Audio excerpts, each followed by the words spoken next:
Hola, buenas tardes a todos. Bienvenidos a este evento organizado por ICERTIS, en el que vamos a hablar de Complex Problem Solving. Me acompaña Benjamín Suárez, que es consultor de transformación digital en ICERTIS y además es profesor en el máster sobre Complex Problem Solving en la Universidad Internacional de La Rioja. Recordaros también que podéis plantear preguntas a través de la aplicación. A la derecha abajo tenéis una sección de preguntas donde podéis ir dejando las cuestiones que os vayan surgiendo. Y al final de la charla, pues intentaremos darle respuesta. Así que nada, sin más, Benjamín, te dejo el mando. Gracias, Héctor. Buenas tardes, bienvenidos a este webinar en el que vamos a abordar someramente un concepto que está muy en boga, que es el Complex Problem Solving, la resolución de problemas complejos. Me gustaría empezar con esta cita del filósofo austríaco Karl Popper, que nos dice que la vida es resolver problemas. Y a mí me gustaría añadir que no solo la vida para el ser humano, sino la vida como concepto es una serie de resolución de problemas, ¿no? Todo ser vivo necesita buscar alimento, depredar o evitar ser depredado. Por lo cual todos resolvemos problemas más o menos complejos todos los días. Pero si nos centramos en el problema como concepto, podemos profundizar en él si recurrimos a lo que entienden por problema investigadores en problem solving, como son Lewis y Simon, en su teoría de procesamiento de la información, que nos definen el problema de la manera en que una persona se enfrenta a una situación en la que deseamos o necesitamos algo y no conocemos inmediatamente la serie de acciones que podemos ejecutar para conseguir, para satisfacer ese deseo o esa necesidad, yendo un poquito más allá del concepto de la RAE de problema. Lo mismo nos aporta Mary Grace Kantowski, una matemática especializada en problem solving, que nos define así el problema. El problema es una situación para la que el individuo que se enfrenta a ella no posee un algoritmo que garantice una solución, la consecución de ese fin. Y por lo tanto, el conocimiento relevante de esa persona que se enfrenta a la situación problemática tiene que ser aplicado de una nueva forma. No sirve para nada seguir repitiendo el mismo proceso, ya que carecemos de algoritmo. Esto es un problema. Otra clave importante para tratar el asunto de la resolución de problemas es, ante esa situación problemática, ante ese obstáculo para alcanzar un objetivo, una necesidad, cómo reaccionamos como seres humanos. Los seres humanos funcionamos muchas veces por automatismos. Y cuando nos encontramos ante una situación problemática, una situación para la cual no carecemos de algoritmo, no sabemos cómo abordarla, solemos recurrir a estos automatismos, que todos seguro que podéis reconocer vosotros mismos. Una reacción normal es hundirse en la miseria, abandonar, rendirse, o reaccionar también de una forma a ciegas, sin analizar. Normalmente cuando reaccionamos así, las consecuencias suelen ser bastante desastrosas, ¿no? Y algo bastante habitual también en el mundo profesional es reaccionar echando la culpa a los demás. Echándole la culpa a otros, echándole la culpa a la organización en sí misma, echándole la culpa a las circunstancias. Otra forma de reaccionar es ofuscarse e intentar imponer nuestra razón y nuestro razonamiento sobre ese problema. O, también muy habitual, ignorar el problema o minimizarlo. No darle la importancia, centrarnos en otro asunto y esperamos que la magia o la divinidad se apiade de nosotros y solucione el problema. Estos son la serie de automatismos que normalmente ejecutamos cuando nos encontramos ante un problema, sea más o menos complejo. Pero, ¿cómo podemos evitar estas reacciones automáticas, estas formas casi irracionales de actuar? Pues la mejor manera es centrarnos en un método. En lugar de echar la culpa al compañero, al jefe o ignorar el problema, afrontémoslo, pero para ello y para hacerlo de una manera más o menos fría, recorramos a un método, a un sistema, a una técnica que nos permita tomar cierta distancia del problema. Este método Este conjunto de métodos, de estrategias, es lo que entendemos por Complex Problem Solving. Hace años que el World Economic Forum viene haciendo una serie de lista de cuáles son las habilidades que más van a demandarse en el futuro o que van a ser necesarias para abordar los retos que tenemos en la actualidad. Ya desde hace años, ya desde el 2000, antes del 2020, el World Economic Forum situaba entre las habilidades top el Complex Problem Solving. En este pronóstico que hace para el 2025, el World Economic Forum ha agrupado una serie de habilidades dentro de un paraguas más amplio, que es el Problem Solving en sí mismo, que no solo incluye las técnicas y estrategias del Complex Problem Solving, sino que también incluye el pensamiento crítico, la capacidad de análisis, la creatividad y la toma de iniciativas. Con lo cual, podemos hablar de Problem Solving como un corpus completo, dentro del cual destacaría el Complex Problem Solving por su aplicación a la hora de afrontar problemas dentro de las organizaciones, sean estas privadas, públicas o incluso estatales. El uso de este acrónimo CPS puede llevar a cierta confusión. Aparte del Complex Problem Solving, que es sobre el que vamos a hablar hoy, CPS también puede hacer referencia, y de hecho se puede encontrar en literatura, al Creative Problem Solving, las técnicas y estrategias para resolver de forma creativa un problema o para estimular nuestra creatividad a la hora de desarrollar cualquier proyecto. O también una tendencia muy interesante, que es la resolución colectiva de problemas, o problem solving. En Estados Unidos nos encontramos con casos en universidades norteamericanas o en municipios que han abordado problemas de seguridad, por ejemplo, a nivel municipal, o problemas de relaciones interpersonales a nivel de universidad, donde se ha tomado, utilizando herramientas, plataformas ad hoc para tal objetivo, dar voz a todos los individuos involucrados en el problema y trabajar conjuntamente con ellos en una resolución colectiva de problemas, siempre con un equipo central que facilita este proceso. Ventajas del Crowd Problem Solving, pues el hecho de que si el ciudadano, por ejemplo, o el estudiante, participa en la resolución de un problema, luego su implicación en la implementación de la solución que se acuerde, pues será mucho mayor. Pero es importante que cuando hablemos de CPS especifiquemos si es Complex Problem Solving o cualquiera de los otros conceptos que también están incluidos dentro del Problem Solving. Resolución de problemas complejos. En castellano, complicado y complejo casi es sinónimo y muchas veces lo utilizamos como sinónimo, ¿no? Pero vamos a distinguirlo. Complicado, un problema complicado, es un problema en el que debemos de invertir recursos, pero podemos llegar a establecer un algoritmo, podemos definir un proceso para resolver ese problema. Por ejemplo, en el diseño de placas electrónicas o en la reparación de las mismas, yo puedo llegar a elaborar, con mi esfuerzo, trabajo, no digo que no haya una inversión importante, puedo llegar a elaborar un procedimiento, un algoritmo que automatice ese proceso o que me guíe, que evite las dudas. Sin embargo, cuando hablamos de un problema complejo, podemos utilizar el ejemplo de la inversión en bolsa. Es un problema donde el algoritmo no nos sirve, porque hay una serie de factores, de actores ajenos a nosotros que no controlamos y que muchas veces no podemos ni intuir su comportamiento. Pese a la grandísima inversión que se ha hecho en inteligencia artificial en el mundo del trading, sigue sin existir todavía un algoritmo que pueda predecir o por lo menos hacer un cálculo del comportamiento de esos actores y de esos factores que no están bajo nuestro control. Con lo cual, en los problemas complejos, nuestro conocimiento no suele ser suficiente para afrontarlo. Dentro de este concepto de complejidad de los problemas, podemos hacer una taxonomía, una clasificación en función de la complejidad de los mismos, ¿no?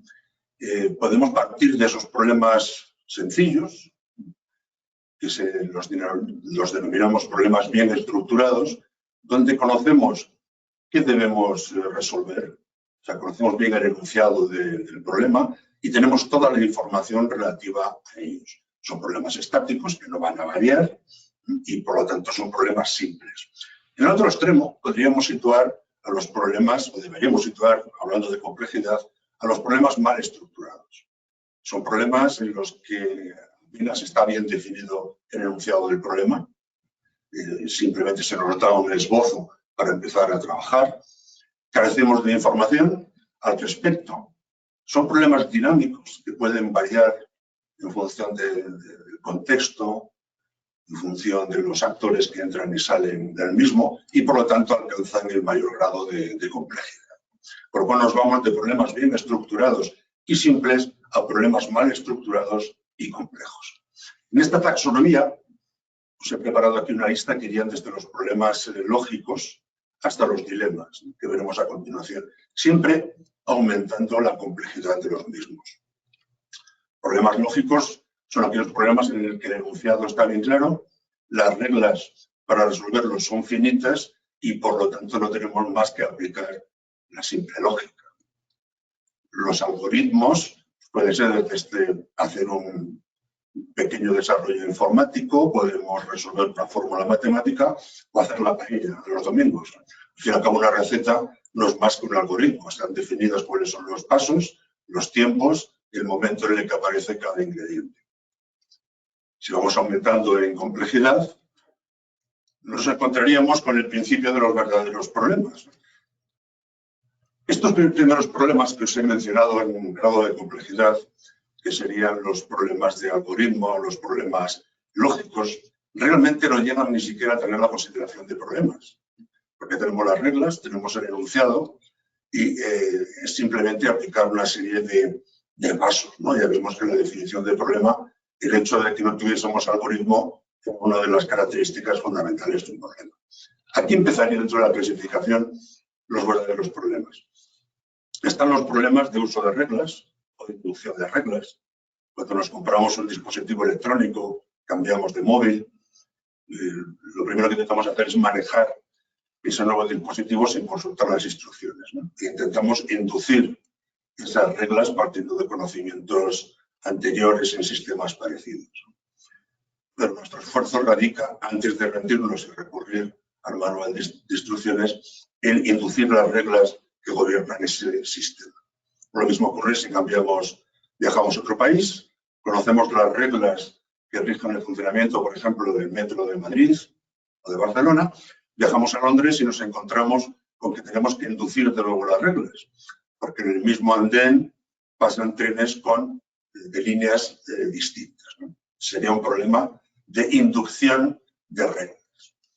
También tenemos los problemas de toma de decisiones. En estos casos, el problema reside en elegir entre una serie de soluciones a un teórico problema que se nos ha planteado. Es el caso, por ejemplo, de las elecciones o de los referéndums, o es la toma de decisión cuando tenemos que decidir si contratamos una póliza de seguro de una aseguradora u otra. En este caso, en este tipo de problemas, lo importante es el criterio o los criterios que vayamos a utilizar para elegir la solución, puesto que el abanico de soluciones posibles está ya cerrado. Aumentando en complejidad, nos encontramos con los problemas de corrección. Estamos desarrollando un software y no funciona, hay un error, hay que corregirlo. O el coche ha fallado, el motor hace un ruido raro, no arranca, tenemos que corregirlo. En ambos casos se encargarán de esa solución técnicos, ¿no? Un desarrollador informático o un mecánico. Y la dificultad de esa resolución va a depender del conocimiento de ese técnico. No es lo mismo un desarrollador novel que un desarrollador que lleva años acostumbrado a trabajar en un determinado entorno, ¿no? O un mecánico que lleva 20 años trabajando para determinada marca y se conoce perfectamente dónde es más probable que falle. Es un problema, pero no es un problema todavía de los realmente complejos en los que vamos a entrar ahora. Por ejemplo, el siguiente paso de complejidad respecto a un problema de corrección sería el problema de diagnóstico o solución. Si sufrimos una enfermedad, vamos al médico, el médico nos va a hacer una diagnosis, una serie de pruebas, va a hacer un diagnóstico, algo muy similar al problema de corrección que hemos visto antes, y nos va a dar pues, posiblemente dos alternativas, ¿no? Puedes tratarte de forma farmacológica, pero también cabe la solución quirúrgica, por lo cual el paciente se encuentra con un problema de toma de decisiones. En este problema de diagnóstico y solución, empiezan a aparecer otros actores. Primero porque el médico, el que ha hecho el diagnóstico, ofrece al paciente las distintas soluciones, si hay más de una, y el paciente tiene que aceptarla, negarla, pero también entra en juego si el hospital o los hospitales de referencia poseen la tecnología necesaria para aplicar ese remedio, e incluso si las aseguradoras con las que tenemos contratado el seguro de salud nos van a cubrir esa solución que nos ha planteado el médico. Con lo cual es un problema de corrección al que se añade la toma de decisiones y en el que aparecen ya distintos actores que no controlamos directamente. Aumentamos la complejidad y aquí podríamos hablar de los problemas estratégicos de rendimiento, que no son más que aquellos problemas en los que tenemos que tomar una decisión rápida, bajo tensión, pero sin salirnos de una estrategia que nos ha sido marcada. Evidentemente, todos estos problemas se dan en muchos ámbitos de la vida, ¿no? A nivel profesional, en la empresa, pero los ejemplos más claros del problema estratégico de rendimiento los tenemos en un piloto de combate que sale a cumplir una misión enmarcada dentro de una estrategia y con unas normas de actuación muy definidas, pero que ante un imprevisto ha de tomar una decisión rápida, eficaz, pero dentro de esa estrategia. O un jugador de básquet o de fútbol que recibe el balón y tiene que reaccionar dentro de esa estrategia que le ha marcado su entrenador. Cada tipo de problema, aparte de su nivel de complejidad, tendrá una forma de enfocarlo. Vamos complicando y nos encontramos con los problemas de política. El problema de política, evidentemente, todos conocemos lo que es la gestión de la res pública y la lucha entre partidos y entre tendencias. Los problemas de política también se dan en la empresa y en cualquier tipo de organizaciones. Se caracterizan porque no solo hay un problema de tipo social, de tipo legal, de tipo económico, y hay una solución o una serie de soluciones que hemos alcanzado trabajando internamente dentro de la institución, sino que hay que convencer y conseguir mayorías. Hay que vender esa solución como la mejor posible y llegar a acuerdos y mediante esos acuerdos conseguir la mayoría necesaria y por el camino posiblemente se matice o varíe de alguna manera esa solución. Ocurre en un parlamento, pero también ocurre en un consejo de administración. Problemas de diseño. Problemas complejos, porque los problemas de diseño, el diseño de un producto o servicio, sea un producto financiero o sea un producto de ingeniería, suele partir con una definición del problema muy vaga. Tenemos que diseñar una hipoteca que nos haga más competitivos en el mercado de determinado segmento. O tenemos que diseñar este dispositivo para dar satisfacción a esta necesidad de determinado público. Como veis, esta es una definición totalmente vaga y incluso los recursos que vamos a utilizar, los plazos, no están definidos, lo cual es un problema bastante complejo. Y el último, en el que se mezclan ya todas las posibles complicaciones, son los dilemas. Un dilema es un problema de cualquiera de los tipos que hemos visto o combinación de varios de ellos, donde aparecen factores totalmente subjetivos, como pueden ser las creencias religiosas o políticas o la ética en general. Estos problemas son tan dinámicos, si os acordáis del gráfico que hemos visto, que incluso la solución va a ir variando a lo largo del tiempo. Tenemos el ejemplo de la legislación o de la regulación relativa al aborto.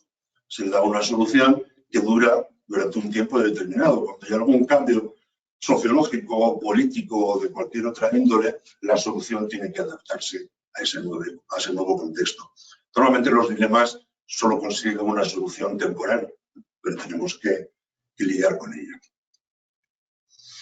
Bien, hemos visto qué es un problema, hemos visto cómo podemos taxonomizar o clasificar los distintos problemas en función de su complejidad y como estamos hablando de problem solving, pues tendremos que definir qué es el problem solving. El matemático Wheatley dio una definición que a mí me hace mucha gracia porque es cierta, y es que el problem solving es lo que haces cuando ya no sabes qué hacer. Os decía antes que cuando compras un nuevo dispositivo intentas adivinar cómo funciona y solo cuando te rindes vas al manual de instrucciones, ¿no? Pues en la resolución de problemas complejos ocurre lo mismo. Normalmente esperas a que las musas te inspiren y cuando ya ves que eres incapaz, pues recurres a un método, a un sistema. Podríamos definir el problem solving como ese conjunto de herramientas, estrategias y metodologías específicas, todas ellas, para la resolución de problemas. Por lo tanto, el problem solving es un método, un conjunto de métodos, sería más apropiado decir. Es una habilidad que, como tal, se puede adquirir, se puede entrenar y es un proceso. Un proceso que muchas veces es lineal, vamos del planteamiento del problema a la solución, y muchas veces es una espiral ascendente en la que recorremos los mismos ítems, los mismos pasos, muchas veces, pero aumentando o subiendo de nivel. Con lo cual estamos otra vez en el mismo punto, pero estamos en un nivel mayor de profundidad o en un nivel mayor de complejidad. Para situar, desde mi punto de vista, cuál es el origen o la primera plasmación del concepto de problem solving, suelo recurrir a este libro del matemático húngaro George Polya, Cómo solucionarlo. Polya era un profesor de matemáticas, matemático, preocupado porque notaba la dificultad que tenían sus alumnos a la hora de enfrentarse a ejercicios o problemas que él planteaba. Y escribió un libro al respecto. De las cosas importantes que plasmó en este libro es dividir el proceso de resolución de problemas en etapas. Y marcó cuatro etapas que siguen presentes en la mayoría de las metodologías y técnicas problem solving actuales. La primera es entender el problema, y no siempre es sencillo. Se puede hacer la analogía de cuando el profesor te decía, leed bien el enunciado. Entender el problema, analizarlo, en sí es ya un enorme esfuerzo, trabajo y necesita recursos. Una vez que entendemos el problema, hay que diseñar un plan para solucionarlo, para eliminar esa causa que está provocando el efecto no deseado. En tercer lugar, habla Polya de ejecutar correctamente ese plan. Y en cuarto lugar, pues revisar el resultado y ver cuál ha sido la eficacia de ese plan que teníamos trazado, ¿no? Si hacemos la analogía con la clase de matemáticas, que seguro que George Polya repetía a diario, entender el problema es entender el enunciado, el problema matemático. Segundo, crear un plan, pues voy a aplicar la fórmula de la resolución de ecuaciones de segundo grado.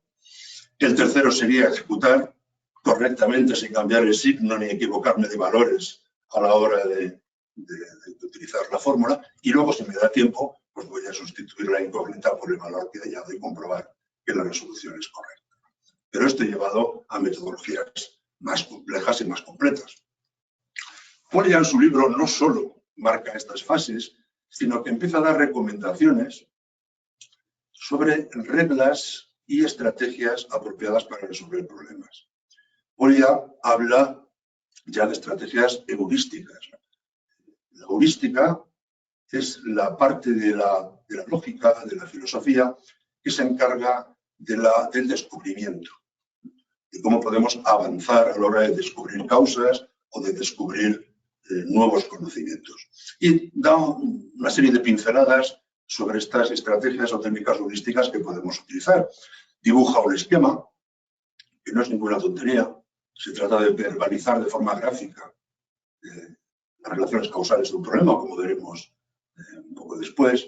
Trabajar hacia atrás a partir del objetivo. Normalmente partimos de un objetivo y vamos hacia la meta, pero Polya ya nos habla de que podemos hacer la estrategia heurística inversa, que es partir del objetivo visualizado e ir hacia atrás, lo veremos con un ejemplo. Variar el problema en aquello que nos impide seguir avanzando para poder coger suficiente valor para afrontarlo. Buscar una analogía. Muchos problemas de negocio tienen analogías con problemas en la vida privada o personal, o pueden tener analogías con eventos históricos, por ejemplo.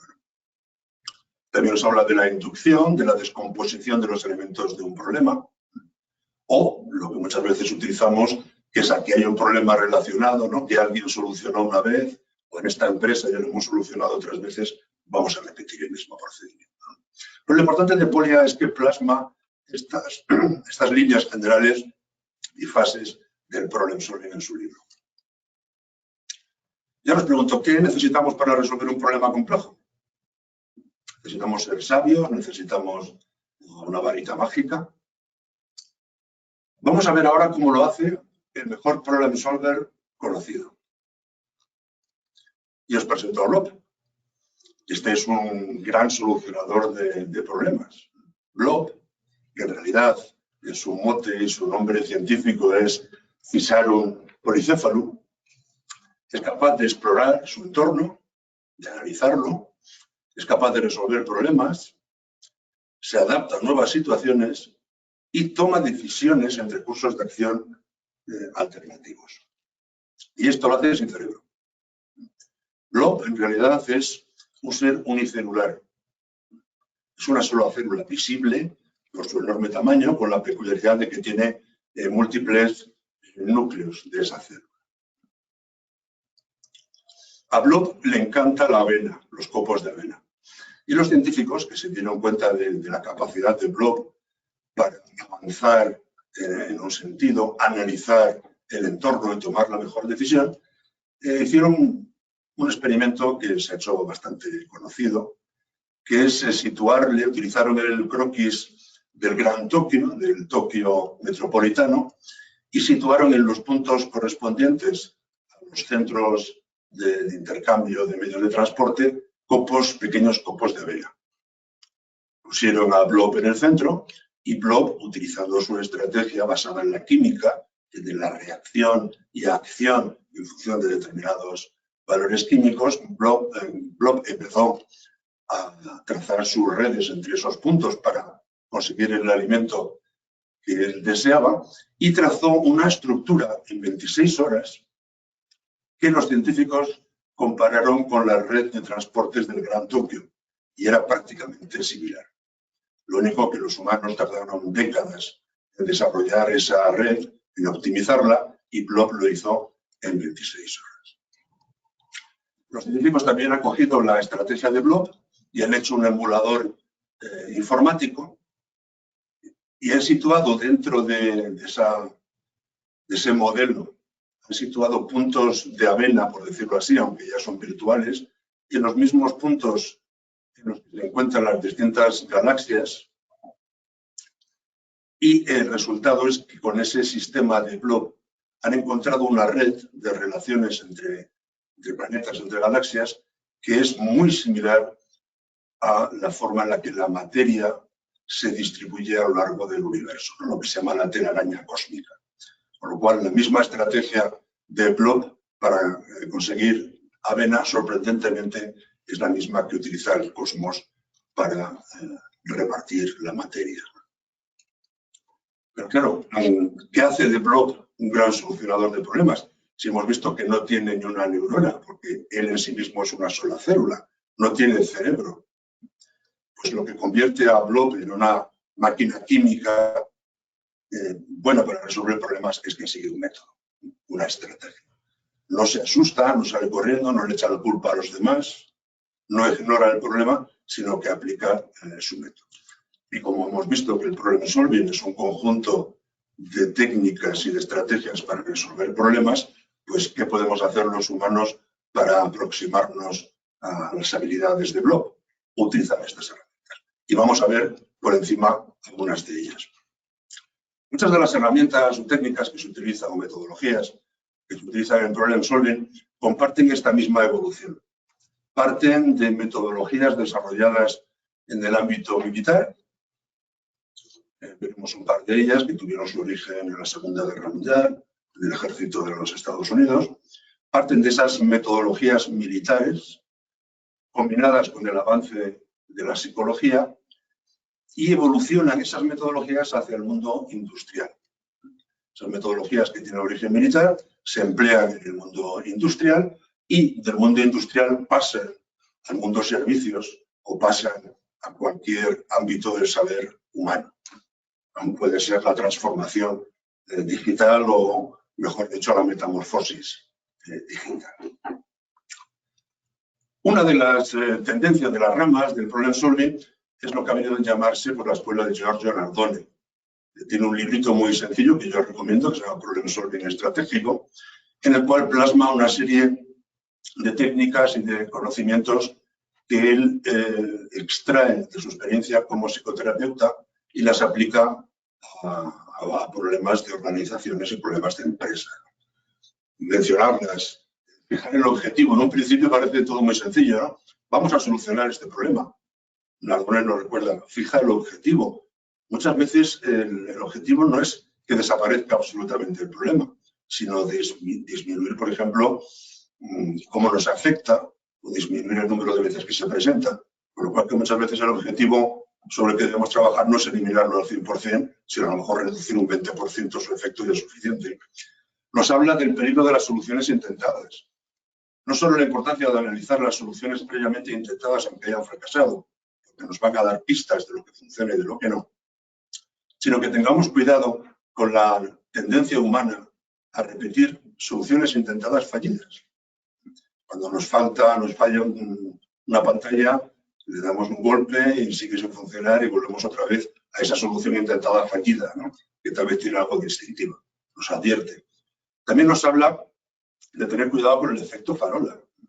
Chiste que os pongo en pantalla. El personaje está buscando la cartera debajo de la farola, pero cuando le pregunta al policía si la perdió allí, le dice, no, lo perdí en la zona oscura, pero estoy buscando aquí porque es donde hay luz, ¿no? Mucho cuidado porque eso también lo hacemos, buscamos soluciones donde tenemos más a mano, pero no vamos allá donde necesitamos buscarlas. Técnicas muy curiosas de Nardone, una de ellas es la técnica del cómo empeorar, que supone afrontar un problema, una situación, pero poniéndonos el disfraz de supervillano. Y en lugar de querer solucionarlo, queremos estropearlo, queremos empeorarlo. Es muy útil porque cuando estás ofuscado y trabajando en un problema, normalmente pierdes perspectiva. Y si juegas a cómo empeorar y te pones ese disfraz de supervillano, vas a intentar, si realmente lo haces bien, vas a intentar que esa situación se agrave o que el proyecto que estás analizando fracase. Y somos muy buenos cuando queremos hacer el mal.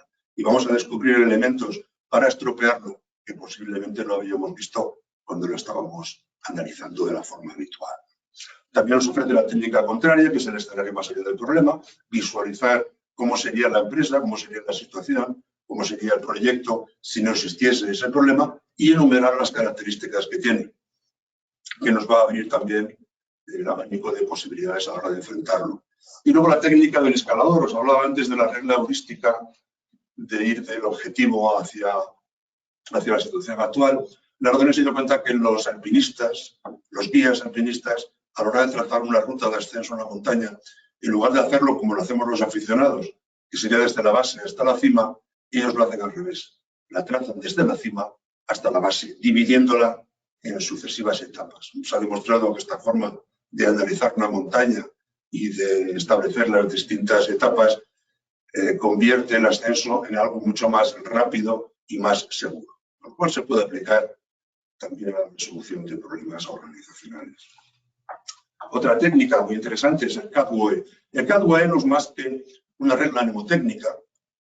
Cada una de las letras de este acrónimo nos recuerda un punto de vista que ha de analizarse en profundidad para conocer realmente un problema. La C nos remite a ponernos en lugar de los clientes, cómo se ven afectados, quiénes son. La A nos habla de los distintos actores involucrados en el problema, analizarlo desde ese punto de vista, profundizar en cada uno de esos focos. La transformación, pensar en los procesos que se ven afectados por ese problema, ponernos en el lugar también de esos mismos procesos o responsables de esos procesos. La W de Wall, tener en cuenta cuál es el panorama general a nivel legal, a nivel sociopolítico, a nivel económico, analizarlo también. El propietario, quién es el dueño del proceso o de la organización si se ve afectada, ¿no? Cómo se implicará en la resolución del problema. Y luego el entorno. El entorno en el sentido de cuáles son las limitaciones que tenemos para afrontar ese problema, ¿no? Pueden ser limitaciones legales o limitaciones económicas o de tiempo. Es una técnica para desarrollar en profundidad, pero es muy simple porque nos sitúa en distintos puntos de vista que nos haga ver el problema de una manera holística, que es la única y mejor manera de entenderlo. Y luego herramientas más concretas, como pueden ser el diagrama de Ishikawa, también conocido como diagrama de causa-efecto, Ya decía Polya que era importante trazar diagramas, ¿no? Dibujar diagramas. El diagrama de Ishikawa, rápidamente, también se conoce como diagrama de espina de pez porque recuerda esa estructura. De la cabeza tenemos cabeza del pez, tenemos el problema, el enunciado del problema, y luego esa columna vertebral se va dividiendo en espinas, y cada una de esas espinas representa un ámbito causal que puede estar generando ese problema.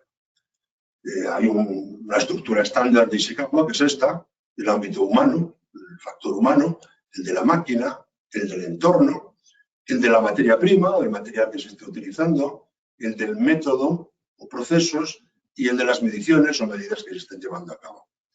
Se trata de analizar el problema y encontrar todas las relaciones causales que están llevando a producir ese efecto no deseado que es el problema. Este diagrama no hay que ser rígidos y utilizar siempre estas mismas divisiones causales. Podemos adaptarlo al negocio o podemos adaptarlo al problema. No todos los ámbitos causales se dan siempre en todas las situaciones. Aquí os comparto unos ejemplos de lo que sería un diagrama de Ishikawa estándar. Por ejemplo, el coste elevado de fabricación de calzado de una pyme. Pues analizamos los procesos, nos encontramos que son ineficientes, que falta definición y fluidez. En la mano de obra, que sería el aspecto humano, pues es costosa, o están mal capacitados, es excesiva también el número. Materiales, medio ambiente, método y maquinaria. Evidentemente, el coste elevado de fabricación del calzado no viene solo de un ámbito de los procesos o de la mano de obra o de los materiales, sino de una combinación de muchos de sus aspectos. Con lo cual, al intentar buscar una solución, tendremos también que trabajar en cada uno de esos ámbitos en función del peso que tenga cada uno de ellos en el efecto no deseado. Un ejemplo de Ishikawa adaptado a otros ámbitos es este que os pongo aquí, de un historiador que para analizar cuáles fueron las causas que llevaron al descubrimiento de América, o sea, no estamos hablando de un problema, sino que estamos hablando de un hecho histórico, utilizó esta representación gráfica con otra estructura.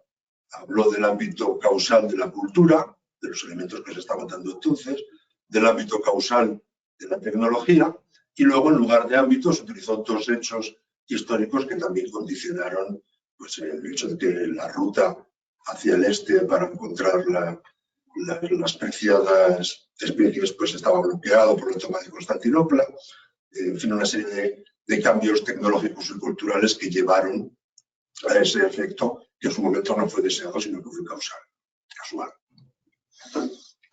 Ejemplo de otra técnica de resolución de problemas son los 5 porqués, que abunda en esta búsqueda de relaciones causales. Esta técnica fue inventada por el fundador de Toyota, el señor Toyoda, y que, junto con otras, llegó a formar parte de lo que es el Toyota Production System, que es un sistema de los más completos que hay a la hora de afrontar la resolución de problemas. Es una técnica muy sencilla, pero muy potente. Consiste en preguntar 5 veces por qué. Esta mañana voy a coger el coche para ir a trabajar y el coche no arranca. Tengo un problema que es que mi coche no arranca y no llego al trabajo. Pero si aplicamos esta técnica rápidamente, evidentemente esto es un ejemplo sencillo, pero un ejemplo habría que, entre por qué y respuesta, habría que hacer trabajo de investigación, pero con el ejemplo del coche, ¿por qué no arranca? Pues porque no tengo batería. ¿Por qué la batería está descargada? Vale, pues porque el alternador no funciona. ¿Por qué el alternador no funciona? Porque se rompió la correa. ¿Y por qué se rompió la correa? Pues ya tiene 15 años y ha pasado el tiempo útil de vida, ¿no? ¿Y por qué no fue reemplazada? Bueno, porque no lo estoy manteniendo el coche de acuerdo a las recomendaciones del fabricante. No estoy haciendo un mantenimiento adecuado del vehículo, con lo cual mi problema inicial, la declaración inicial de que mi coche no arranca, no es más que un síntoma. Mi problema real es que no estoy haciendo un mantenimiento adecuado del vehículo. Con 5 porqués suele ser suficiente para encontrar la causa raíz o las causas raíces de un problema, pero tampoco pasa nada porque utilicemos 4 o 6. Lo que no es conveniente es irnos a acabar haciendo preguntas como Hamlet, ¿no? El ser o no ser, sino centrarnos en causas reales del problema. Otra metodología muy interesante que tuvo su origen en la famosa aventura del Apolo 13, que muchos habréis visto la película de Tom Hanks, pues en Houston había dos consultores, Kepner y Tregoe, que colaboraron en todo el proceso de resolución de problemas técnicos del Apolo 13 y, como consecuencia de su experiencia, pues diseñaron esta matriz de análisis de problemas. Kepner y Tregoe es una gran consultora ahora, actualmente una gran consultora norteamericana especializada también en problem solving. Lo que hicieron Kepner y Tregoe es diseñar una matriz en la que aparecen una serie de preguntas a las que hay que responder. ¿Qué, dónde, cuándo? Y otra serie de valoraciones sobre la extensión del problema. Pero lo importante es que a esas preguntas hay que responder de forma positiva y negativa. Me explico. Hay que verbalizar y escribir qué es el problema, pero también hay que verbalizar y escribir qué no es el problema. Hay que responder a dónde está el problema, pero también a dónde no está el problema. O cuándo ocurre el problema y cuándo no ocurre el problema. Lo mismo que para las preguntas de extensión. Y profundizar en la diferencia. ¿Qué diferencia hay en el lugar en el que se da el problema y en aquellos lugares donde no se da un problema? Pero se podía haber dado. Pues, puede ser una diferencia de lengua, puede ser una diferencia de temperatura, puede ser una diferencia de horas solares. Es una herramienta potente y que ha demostrado su eficacia. Matriz de análisis de problemas. Y luego una metodología completa, porque hemos visto herramientas sueltas, debido al tiempo que tenemos para hablar de este tema, ¿no? Pero hay una metodología muy completa, que es la metodología 8D, y que cumple con esa característica evolutiva que os he mencionado. Empezó siendo un estándar militar, el estándar militar 1520, que utilizaba el ejército de Estados Unidos durante la Segunda Guerra Mundial. Imaginaros todos los problemas que pueden surgir de una intervención militar en la que tienes que trasladar tropas, suministros y equipamiento a través del Atlántico. Una vez acabada la guerra, la empresa automovilística Ford cogió esta misma metodología, la perfeccionó y la implementó dentro de su industria. Y actualmente la metodología 8D se puede implementar en cualquier ámbito del saber humano. Es una metodología muy completa, compleja y que utiliza muchas de las herramientas que hemos visto previamente. 8D es porque son 8 pasos, 8 disciplinas, 8 órdenes. Pero la metodología 8D nos brinda un camino, un guión bastante preciso desde cómo crear el equipo para resolver ese problema, cómo describir correctamente el problema. Se trabaja también en el desarrollo de medidas provisionales, si es urgente aplicar alguna medida provisional antes de hallar la causa raíz, que sería la siguiente orden, y todo lo que es el diseño e implementación de lo que serían las medidas correctivas definitivas, prevenir la recurrencia del problema y, por último paso, que sería un análisis de todo lo que se ha aprendido durante el proceso y además celebrar el éxito. Es una metodología, desde mi punto de vista, de las más complejas que existen, porque dentro de su seno da cabida a todas las técnicas que hemos visto. También hay frameworks muy interesantes, como este de David Snowden, que ha estado recientemente en Madrid, donde se abordan lo que él llama su dinámica Sculenfing. Sculenfing es una palabra gaélica, por eso se pronuncia de esa manera extraña, en la que se abarcan hábitats donde se manifiestan problemas, ¿no? Él tiene fundamentalmente, habla de 4 hábitats: el hábitat de lo obvio, donde se aplican las mejores prácticas; el ámbito de lo complicado, donde podemos encontrar un algoritmo; el hábitat de lo complejo, donde hay factores que escapan a nuestra comprensión; y el ámbito de lo caótico, ¿no? Y cómo los problemas pueden mudarse de un hábitat a otro. Lamentablemente hemos vivido hace poco la pandemia, que empezó siendo un problema que se situaba en el ámbito de lo caótico, donde había que actuar de forma inmediata. Ese hábitat de lo caótico evolucionó al hábitat de lo complejo. Había que investigar, desarrollar, conocer, se diseñan y se producen las vacunas, y pasa al ámbito de lo complicado, donde hay que gestionar la vacunación de la población. Y finalmente, afortunadamente, pues puede acabar en el ámbito de lo obvio, donde aplicando las soluciones, las mejores prácticas, pues podemos controlar ese problema que apareció como muchos de este tipo en un hábitat totalmente caótico. Luego, me gustaría terminar haciendo referencia a una filosofía que es el Design Thinking, que es también una forma de resolver problemas. Design Thinking tiene la peculiaridad de que está orientado, como metodología, orientado al usuario, a ese usuario final que ya mencionábamos en CATWORD, y que tiene una serie de fases muy bien definidas. La fase de empatía, que sería ponernos en el lugar de ese usuario, de ese cliente, una fase de definición de la solución, ideación, prototipado, hacer algo tangible que se pueda testear y posteriormente evolucionar. Es una metodología que conlleva una filosofía también de trabajo muy interesante, en la que dentro del equipo del Design Thinking no hay jerarquías, sino distintos roles que se establecen y se reparten dentro del equipo y que llevan y que es muy adecuada para el diseño de productos o servicios, implementación de metodologías, incluso limitación de alcance de proyectos. Ahí. En Icertis, precisamente, contamos con verdaderos expertos en Design Thinking que utilizan herramientas específicas del Design Thinking, como puede ser hacer un mapa de empatía, un conocimiento profundo de los sentimientos y necesidades de ese usuario en el que está centrada la metodología, o hacer un Customer Journey para desarrollar y profundizar en las distintas fases en las que el usuario interactúa con el servicio o producto. Y nada, hasta aquí, agradeceros vuestra atención y me gustaría cerrar con es un dicho popular inglés que dice que un problema compartido es medio problema. Así que aquí los tenéis. Y muchas gracias por vuestra atención. Pues muchas gracias, Benjamín. Ha sido muy interesante.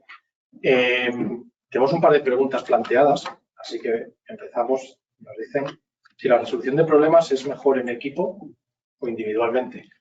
Bueno, con esto que nos pones aquí, ¿no? Parece que es mejor compartirlo. Sí, está claro que la resolución de problemas, además está demostrado mediante estudios, es más eficiente en equipo. O sea, se han hecho estudios, están publicados en la revista de Psicología Norteamericana, donde un problema se le da a un conjunto de individuos para que lo hagan de forma individual y eso mismo, cuando lo hacen en equipo, se mejora en tiempo y en eficiencia. Aparte de que en una sola persona no van a coincidir todos los conocimientos y saberes necesarios de una organización para resolver el problema. Los miembros de esa organización que posean el conocimiento han de formar parte de ese equipo con la ayuda de un facilitador que les guíe en el proceso. Está claro.